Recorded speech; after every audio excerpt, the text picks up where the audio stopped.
Kan jogeman ki anut wong abid sing bodho iku ngrusak iku. Salat kok berlebihan kok wiridane jek suwi, wacane kudu sakmene. Malah kadang ana mari carane gedhek ngene. Waduh, kok kabeh kok ana carane. Ndak usah berlebihan begitu biasa mawon. Kok kita ora tau roh piye carane mencintaine umat ning Kanjeng Nabi Muhammad sallallahu alaihi wasallam. Mulane masyhur teng Twitter niku masyhur. Dan ini bisa dikonfirmasi tapi masyhur. Cerita ini saya tidak bilang sahih tapi masyhur. Sayyid Muhammad itu pernah mukasafah di makam Rasulullah. Ketika ada satu kelompok saf awal, Sayyid Muhammad tanya, "Man hum ya Rasulullah?" Qal hum ashabi. Saf kedua masih hum ashabi. Tapi wa mi warohi aswidatun azimah. Ada kelompok yang lebih besar banyak sekali. Terus Sayyid Muhammad tanya, "Man hum ya Rasulullah?" Qal hum al-Indonesian. Itu orang-orang Indonesia mencintai saya. Ketika beliau sadar sampai beliau bilang saya mencintai Indonesia. Ternyata apa? Maulid di Indonesia itu yang bertato saja muludan. Itu tidak ada di negara lain. Sing ora salat pun muludan. Berarti belum ada orang mencintai Nabi kayak orang apa? Indonesia. Sampai kiai pertama yang nerima cerita itu bareng ngecek, waduh, sing tatonan deh muludan. Ya kita tidak pernah tahu cara mereka mencintai Nabi. Tapi saya pastikan di kitab-kitab itu ada riwayat Nuaiman itu pemabuk. Tapi dia mau mabuk yang terminal, mabuk ngarepe Nabi. Ya ditakzir be Nabi. Nah, itu kita tidak pernah tahu. Kowe kan gak ditakdir ngono lho, kowe aja mikir awam dhewe, kowe ora ditakdir dadi wong iku. Lah makanya ya soal munafik ning zaman Nabi iku munafik bodoni wong sing jelas bener. Sementara wong sing bodoni kita iku bodoni wong sing ora jelas. Misalnya kita jadi kiai untuk duit proposal, untuk duit salam template, kan ya ora jelas niate sing ngekek iku piye. Lah terus kowe dibodoni wong, ya anggap ae khusyukmu ya kadang bodoni wong, solem ya sing. Mulane Ki Hamid Pasuruan tau nangis ngendikan ngeten. Sowan teng Mbah Khalil niku pengasuh Pondok Sidogiri. Itu walhasil Mbah Hamid itu sowan Mbah Khalil, kula niku soleh-soleh kula piyambak kok ujug-ujug dadi pangeran. Jadi kamane kan Mbah Hamid itu orangnya soleh, khusyuk. Beliau soleh, alim, istiqomah jamaah, istiqomah sholat qobliyah ba'diyah. Tapi setelah terkenal khusyuk kan ya orang sowan, terus ngasih uang, ngasih macam-macam. Beliau sebagai orang ulama betul, ulama benar itu kan kecewa. Kecewanya kok khusyukku jadi duit. Karena Mbah Hamid raruhin, cara kita orang enggak benar kan, wah ini bagus lah kan gitu. Tapi beliau itu nangis. Nangis sowan Mbah Khalil. Mbah Khalil itu masih mbah-mbahnya istri saya. Mbah Hamid itu ya mbah saya karena misanane mbah saya. Ndak saya cerita ini supaya sampean tahu bahwa saya pantas dapat cerita ini. Karena Ki Hamid itu misanannya mbah saya, kan orang Lasem beliau. Dalah sing disewani itu mbah-mbahnya istri saya, Mbah Khalil. Jawabe ya iku urusanmu jen. Jawabe Mbah Khalil iku urusanmu. Makanya ndak ada ulama kecuali duwe sikap sinis sama umat supaya njagani ndak semua kesolehan iku gak dadi duwe. Makanya kayak seperti saya, roh Mbah Dimyati Pandeglang itu tidak kaget, tidak mau nemuin tamu. Beliau hanya sholat jamaah ketemu tamu mau liwat tok. Banyak ulama yang sinis itu jangan kira sinis malah buat dalili falyukrim dhaifahu, ilmumu saya amatir.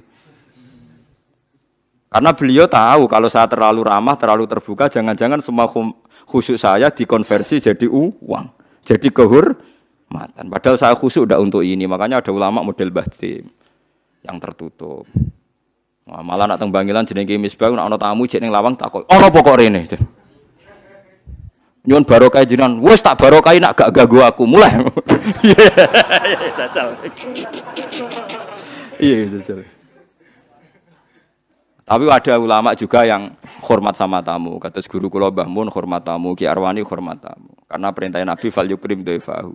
Tapi yang ndak hormat tamu ya banyak. Ya sampean tinggal ngikuti mana. Nah, nek kowe ora perlu anut, niatan uta ora ana tamune lah. Oh malah penak kowe sampean penak. Niatan uta ora ana napa? Ora ana tamu. Jadi ulama itu banyak. Anda boleh milih, kefiahnya boleh milih. Tapi sing jelas khusyuk itu nak ditenani tetap dadi dhuwit. Wong terkenal alim sing sowan akeh, terkenal wali sing sowan akeh, iku nak nganti mbok nikmati iku dadi donya. Saleh dadi napa? Karena ada kula kan khusyuk semua. Kulo nu misoi ruhin mbek ndongakno. Cara pangeran apik misoi. Perkara nak misoi terus ruhin rapati seneng. Tapi tak misoi terus ya seneng aku wah Gus. Wah cah jablek tenan. Oh cah kok eleke ngono. Wong zaman kula kos teng kota gedhe angger sore baturi kula tak usir. Ben mulai sakake bojo. Mun mboten arep-arep kula kesel. Ya wis teng kriteng cah elek diusir-usir cek teko. Jadi ku sirine kenapa banyak ulama tertutup.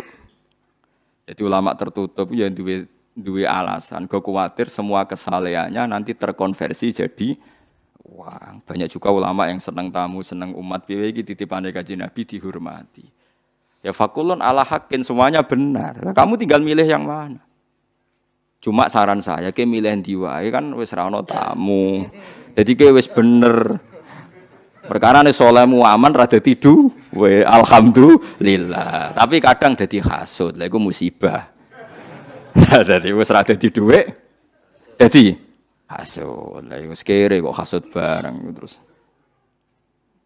Paham ya, ini masalah mulane ngaji nu sing kathah. Makanya ulama itu harus ngomong terus sebanyak-banyaknya karena kita tidak pernah tahu potensi sing dikersano Allah Subhanahu wa taala. Nabi Musa itu kalimullah, ternyata donga udan butuh bareh.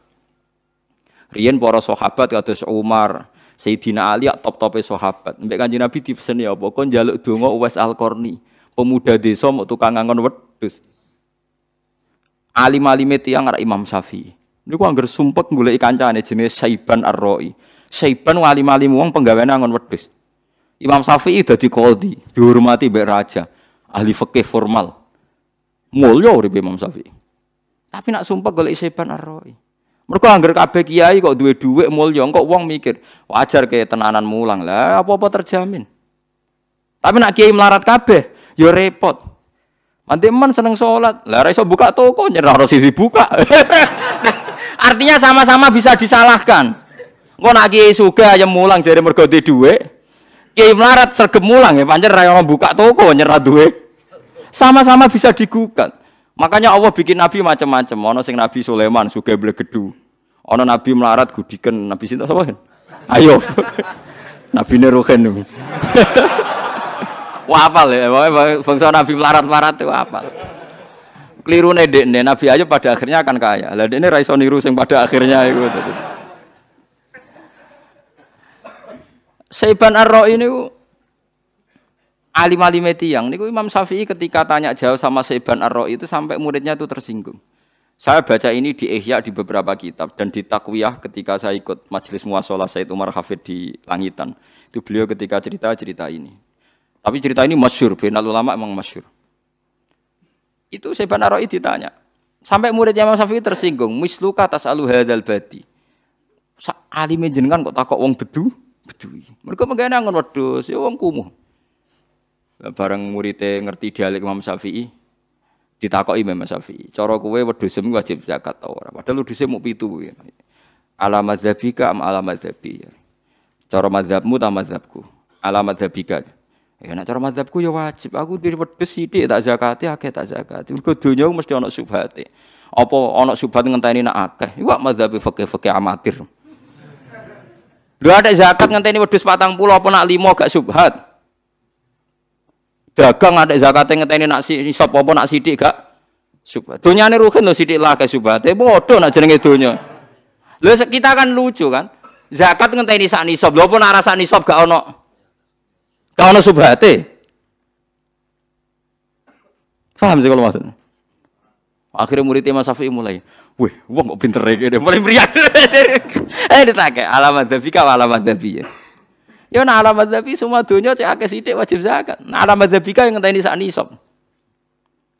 Akhirnya takok apa sampai beberapa hukum. Tiap ditakoki angger ditakoki alamat dzabika alamat dzabi. Alamat dzabika jadi madzhabem piye? Terus diterangno. Terus akhirnya mulai, terus muridnya lagi ngerti. Masya Allah, cerita. Jebul Imam Syafi'i udah konco walim, tukang ngangon apa? Wedhus. Ya karena kita tidak pernah tahu. Jangan-jangan kita ibadahin sholat istiqomah jamaah mergono santri, urip mapan. Jangan-jangan nak rono santri, gak sregep nopo jamaah. Kita tidak pernah tahu. Jangan-jangan cintanya kita pada kados kula mulang ngeten iki. mulang seneng mergo ana sing ngaji. Jangan-jangan nek sing ngaji wong sitok ora semangat. Lah niku kula duwe murid-murid sitok itu. Itu tak ulang semangat ngeten. Ngiling-ngilingan aku mulang ora krana sing ngaji akeh. Ya pancen kepen mulang.